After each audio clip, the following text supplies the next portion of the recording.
Hola, ¿qué tal? Mi nombre es Vivian Vega y el día de hoy vamos a aprender un poco más acerca de una molécula sumamente importante para nosotros, los carbohidratos. Veremos un poco más acerca de su estructura, generalidades acerca de sus funciones y sobre todo, ¿qué son?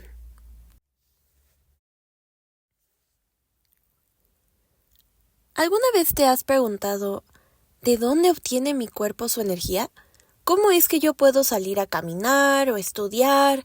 ¿Cómo es que mis células tienen alimento? ¿Qué es lo que usan? ¿Y por qué cuando como un pan o quizás unos tacos con muchas tortillas o quizás como un poco de miel o tomo leche, me siento energizado, me siento con muchas ganas de hacer cosas?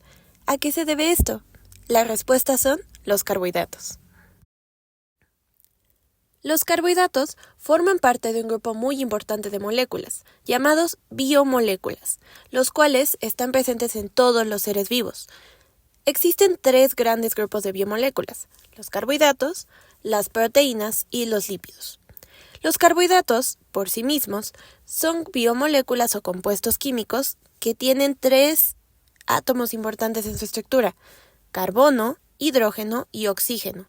De ahí el nombre carbohidrato.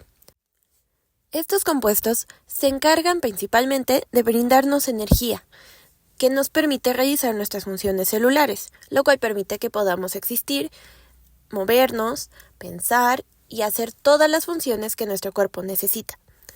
Son las biomoléculas más abundantes en la naturaleza. Casi todo lo que comemos y todo lo que existe posee al menos un tipo de carbohidrato. Asimismo, estas moléculas pueden asociarse a proteínas y a lípidos, formando derivados. Estos derivados también cumplen funciones similares a las que veremos que tienen los carbohidratos y son importantes para nuestro cuerpo. Eso significa que todas las biomoléculas trabajan en conjunto y todas ellas cumplen funciones importantes para el cuerpo humano y los organismos vivos. La función de los carbohidratos es variada. Sin embargo, la más importante o la principal es que son la fuente de energía más abundante que tiene nuestro cuerpo. Existe una molécula llamada ATP, adenosín trifosfato, la cual se le llama la moneda de energía de nuestro cuerpo. Se produce en un organelo llamado mitocondria, que está en cada una de nuestras células y que se encarga de producir la energía necesaria para que nuestro cuerpo pueda hacer sus funciones celulares. También podemos encontrar que ayuda a almacenar energía. Por ejemplo, el glucógeno es un tipo de carbohidrato que veremos más adelante. El glucógeno es una molécula que almacena compuestos derivados de carbohidratos que nos van a permitir generar ATP cuando no exista una llegada de alimento o energía a nuestro cuerpo. También permiten a las células comunicarse a través de receptores, los cuales van a ser los que accionen o apaguen ciertos mecanismos en nuestro organismo. Y finalmente, en la estructura celular están presentes también los carbohidratos. Un ejemplo de ello es la membrana lipídica o membrana celular. Quizás nos preguntemos por qué, si se llama membrana lipídica, decimos que los carbohidratos están presentes. Pues aquí es donde justamente juegan un poco la unión de lípido y carbohidrato, formando lo que llamamos glico o glucolípidos, los cuales permiten que la membrana, es decir, la capa que rodea nuestras células y le da funciones de protección, de soporte y pues de estructura como tal, está formada de este tipo de compuestos y es muy importante para que nuestro cuerpo funcione de forma adecuada. Muy bien, ya vimos un poco sobre qué hacen los carbohidratos, pero ¿yo los he comido?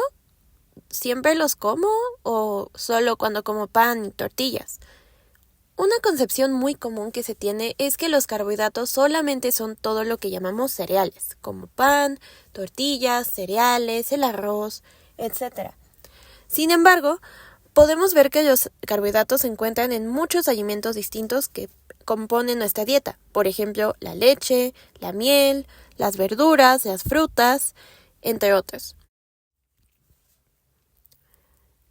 Ahora pasamos a una parte muy importante de los carbohidratos, su clasificación. La mayoría de las clasificaciones que existen para los carbohidratos son en cuanto a su estructura química. Se basan más que nada en sus propiedades físicas y químicas y la cantidad de átomos de carbono que poseen. Como veíamos, los carbohidratos se basan en tener en su estructura carbono, hidrógeno y oxígeno. Sin embargo, la clasificación más común y la más utilizada se basa en el número de monómeros que poseen. ¿Pero qué es un monómero? Un monómero es la mínima unidad funcional que puedo tener de una biomolécula. Veámoslo algo así como un Lego. Un Lego chiquito, el cual usas para construir todo y que es el más pequeño, va a ser tu monómero. Tú puedes juntar 2 monómeros o 3 monómeros o 50 y cada uno de ellos va a generar una clasificación diferente. Es así como unir varios Legos juntos. Tenemos 3 grandes grupos o clasificaciones de carbohidratos basándonos en esto. Los primeros son los monosacáridos. Estos son simplemente un monómero. Aquí no existe unión de ninguna otra cosa y son los más comunes. De hecho, estos son los 3 legos principales: glucosa, fructosa y galactosa. A partir de ellos se generan todos los demás. Después tenemos a los disacáridos. Su nombre nos lo dice, dos. Se forman por la unión de 2 monosacáridos, los que mencionamos anteriormente. Y de aquí también tenemos 3 principales: la sacarosa o el azúcar de mesa, que se forma de glucosa y fructosa; la lactosa, formada por glucosa y galactosa, presente en la leche; y la maltosa, glucosa más glucosa, es decir, 2 unidades de glucosa juntas, que está presente en la malta. Algo muy importante es que los disacáridos se forman mediante un enlace muy específico, o el enlace glucosídico, el cual, mediante un único átomo de oxígeno, va a unir a 2 carbonos de 2 monómeros. Es decir, es como si pusieras una pieza en medio que se genera de juntar 2 estructuras de Lego distintas, para verlo de algún modo. Este enlace está presente en toda unión de monómeros que sea parte de los carbohidratos y permite que se puedan unir y que sea sólido el enlace que forman. Este enlace es de tipo covalente, es decir, que se comparten electrones al formarlo. Finalmente, tenemos, así como a los disacáridos, la unión de muchos monómeros, no solo 2, los cuales van a generar estructuras enormes. Aquí es donde entran ya los carbohidratos que se les llama complejos o también suelen ser estructurales. Un ejemplo de ellos es la quitina, presente en la capa de los hongos, la cual la recubre y nosotros no podemos digerir. La celulosa, el almidón, presente en las pastas, los cereales, el arroz, y el glucógeno. El glucógeno es una molécula que, como mencionábamos, nos ayuda a almacenar energía. Por lo tanto, tienen que ser muy grandes para hacerlo. Observamos así que la nomenclatura, es decir, cómo vamos a nombrar a los carbohidratos, es muy variada y depende de muchos elementos. Los principales son los 4 siguientes. El número de carbonos. Si tenemos 3 carbonos, por ejemplo, tenemos una triosa. Si tenemos 4, será una tetraosa. Si tenemos 5, una pentosa. Por otro lado, tenemos a lo que son los grupos funcionales. Un grupo funcional es un conjunto de átomos que tienen una secuencia que siempre se repite y tienen propiedades químicas que son muy particulares.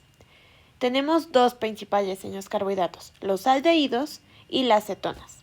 Si tenemos un aldehído, se le llamará aldosa, y si tenemos una cetona, será una cetosa. La configuración. Esto refiere a cómo la molécula va a desviar la luz polarizada. ¿Qué es esto? Hagamos de cuenta que estamos incidiendo un haz de luz a través de la molécula. Si yo hago eso y mi molécula la desvía, es decir, hace que vaya hacia el lado derecho, se le llamará D. De glucosa, de galactosa. Si va hacia la izquierda, será L. Finalmente, la forma cíclica. Hay varias formas de representar a mi azúcar. o carbohidrato. Puede ser de forma lineal o cíclica. Esto dependerá de sus propiedades químicas. Un ejemplo de ello puede ser la piranosa o la furanosa. Los ciclos usualmente se les llama pirano o furano, dependiendo también del número de carbonos que puedan tener, retomando un poco lo que habíamos mencionado al inicio. Toda esta clasificación se puede unir y a su vez va a generar nombres específicos para cada molécula. Por ejemplo, aquí vemos que tenemos ejemplos donde se tienen dos isómeros, es decir, dos formas de desviar la luz polarizada, D o L, y cada uno va a adquirir su propio nombre.